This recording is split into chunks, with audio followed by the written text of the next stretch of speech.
आज हमारे 6th day है टंग डायग्नोसिस का। जैसे कि पिछले वीडियो में हमने आरटी कंडीशन के बारे में बात करी थी कि जीभ के किस हिस्से पर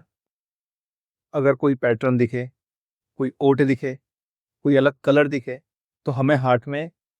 क्या चीज़ें देखने को मिलेगी, यानी क्या कंडीशन देखने को मिले। वैसे ही आज हम जिस टॉपिक पे बात करेंगे वो है लंग्स, कि हमारी जीभ के किस हिस्से पर क्या पैटर्न देखने को मिलेगा, किस तरह की ओटिन देखने को मिलेगी या किस तरह की जीभ देखने को मिलेगी सिर्फ एक स्पेसिफिक हिस्से पर, जिससे हम लंग्स के बारे में पता लगा सकते हैं कि लंग्स में इन्फेक्शन है या नहीं है, कि उसकी क्या कंडीशन। और इसी वीडियो में आपको पता लगेगा कि अगर लाख के लंग्स से पानी भर जाता है तो आपकी जीभ से आप उसे देखकर कैसे पता लगा सकता है। देखिए, पहली कंडीशन ये होती है कि अगर आपकी जीभ के आगे वाले हिस्से पर हल्की सी सूजन जैसा लगे, सिर्फ जैसा लगे, सूजन नहीं कह सकते हम उसको, हल्की सी फूली फूली लगे,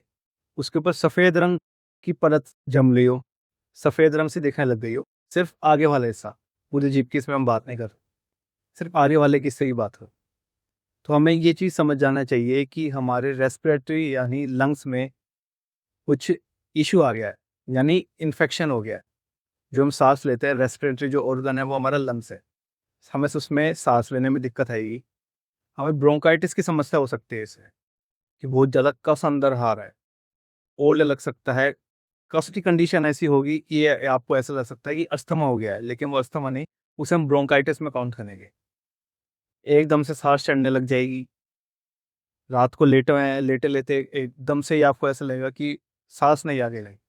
तो ये हमारी कंडीशन, पहली कंडीशन होती है लंग्स की, कि अगर आपको जीभ के आगे वाला हिस्सा हल्का सा फूला फूला दिखे, उस पर सफ़ेद सी परत तक। इसके अलावा जैसे मैंने आपको स्टार्टिंग में बताया था कि इसी वीडियो में हम जानेंगे कि लंग्स में पानी कैसे भर गया, उसका कैसे पता लगाएं, मतलब जीभ के थ्रू कैसे पता लगा सकते हैं। तो इसमें क्या है, अगर आपकी जीभ के आगे वाला हिस्सा सूजन जैसा लगे,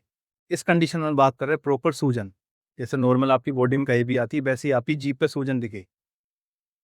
हल्का सा पानी सा ऐसे लग गया है जीभ के अंदर, पानी बहुत ज़्यादा आने लग गया है, उस कंडीशन में हम कहेंगे कि आपके लंग्स में पानी भर गया है, क्योंकि आपकी जीभ पर जो आगे वाला हिस्सा है वो बाकी पूरी जीभ से मोटा दिखने लगेगा और ऐसा लगेगा कि जीभ के अंदर पानी बहुत ज़्यादा हो गया है। इस हिसाब से हम कह सकते हैं कि आपके लंग्स में पानी भर गया है। जितनी ज़्यादा मोटी जीभ होगी उतना ज़्यादा पानी, जितनी कम मोटी जीभ होगी उतना कम पानी। ये हो गई लंग्स की दो कंडीशन। और तीसरी कंडीशन ये आती है कि अगर आपकी जीभ के आगे वाला हिस्सा पर्पल कलर का हो गया, यानी बैंगनी रंग का हो गया, सिर्फ आगे वाले हिस्से की बात कर रहे हैं और ये कंडीशन लंग्स की ही चल रही थी। अगर आपके जीभ का आगे वाला हिस्सा पर्पल कलर का हो गया या बैंगनी कलर का हो गया, तो इसका मतलब समझ जाना चाहिए कि प्रॉपर ब्लड सर्कुलेशन हमारे लंग्स में हो नहीं पा रहा, कोई ना कोई ऑब्स्ट्रक्शन आ रही है बीच में, कि ब्लड सर्कुलेट नहीं हो पा रहा हमारे सिर्फ लंग्स में। पूरी बॉडी की बात नहीं कर रहा, सिर्फ लंग्स की बात कर रहा हूँ, क्योंकि इस टॉपिक में हमने सिर्फ लंग्स को चुना है। इसमें क्या दिक्कत होती है कि आपको सांस लेने में दिक्कत आएगी, सांस बहुत ज़्यादा इसमें फूलने लगेगी, थोड़ा सा भी आप कुछ काम करेंगे या फिर 50 मीटर या 10 मीटर भी चलेंगे, सिर्फ 5 या 10 मीटर की बात कर लेते हैं, अगर आप इतना भी चलेंगे तो भी आपकी सांस ऐसे फूल जाएगी जैसे आप कहीं कुछ भारी काम करके आ रहे हैं या आप रनिंग करके आ रहे हैं, आपको ऐसा महसूस हो। और साथ ही साथ जब आप खांसेंगे, थूकने के लिए थूकेंगे या फिर नॉर्मल खांसी जो होती है, तो फिर आपके दो चेस्ट वाले हिस्से में आपकी दर्द होना चालू हो जाएगा, क्योंकि ब्लड सर्कुलेशन वहाँ पे प्रॉपर पहुँच नहीं पा रहा, लंग्स की अपनी कैपेसिटी और प्रॉपर तरीके से काम नहीं कर पा रही है। तो इस हिसाब से लंग्स हमारा पूरा ब्लड पहुँचा नहीं पा रहा है, जिससे लंग्स हम प्रॉपर काम कर सके। तो इस वीडियो में हमने सिर्फ लंग्स के बारे में बात करी है, इसकी 3 कंडीशन के बारे में बात करी। अब मिलते हैं अगली